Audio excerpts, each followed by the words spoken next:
राधे महाराज जी, मेरे प्रश्न को अगर कोई ऐसा हो तो क्षमा कीजिएगा। महाराज जी, आप तुल्य बड़े बड़े संत महात्माओं के जीवन में जब कष्टों के बारे में सुनते हैं तो हृदय कांप उठता है कि अब तो लगता है कि हमारा तो रजिस्टर अभी खुला ही नहीं है, वो खुलेगा तो मतलब हम तो कोई बचा ही नहीं सकता। नहीं, इसमें क्या होता है कि जैसे बड़े बड़े संत होते हैं उनका आखिरी जन्म होता है।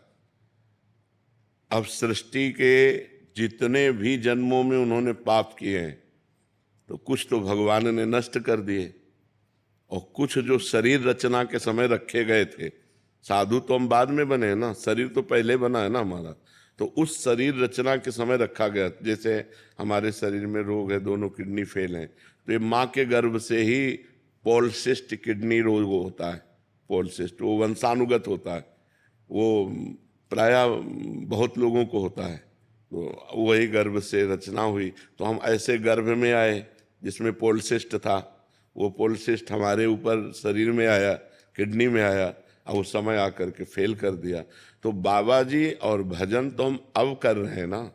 शरीर रचना के समय पाप कर्म के अनुसार हमारी किडनी फेल का विधान तो पहले से बन गया था ना।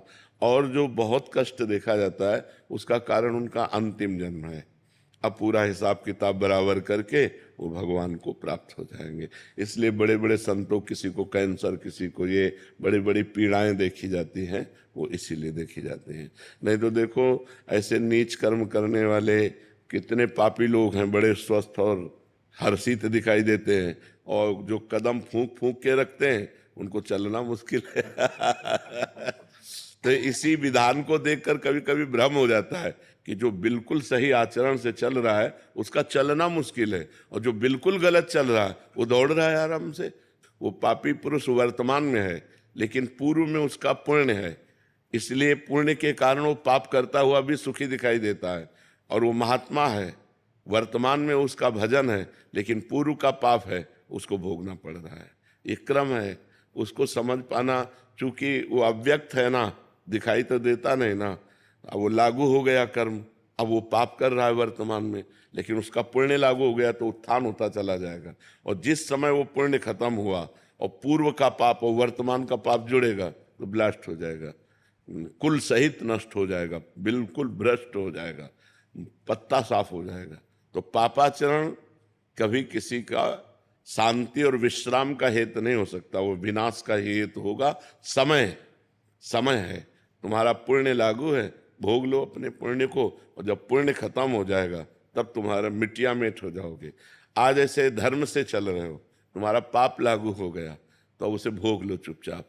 जिस समय तुम्हारा पूर्व का पुण्य और वर्तमान का पुण्य एक जुड़ेगा, तुम प्रकाशित हो जाओगे, तुम सुखी हो जाओगे, तुम आनंदित हो जाओगे। अब इस विधान को सब कोई तो जानता नहीं, वो कितना भी कमा ले अंतिम में उसका विनाश ही होगा, क्योंकि वो अधर्म से चल रहा है। अधर्म से चलने वाला कभी सुख और शांति को प्राप्त नहीं हो सकता है। जाने की कितना पुण्य बचा है और ये इसीलिए तो हमने शब्द अव्यक्त कहा।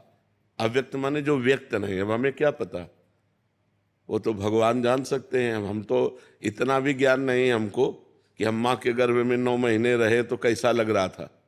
इसी जन्म में माँ के गर्भ में 9 महीने रहे, 1 सेकंड का भी ध्यान नहीं है भला, 1 सेकंड का भी अनुभव नहीं है कि कैसा लग रहा था।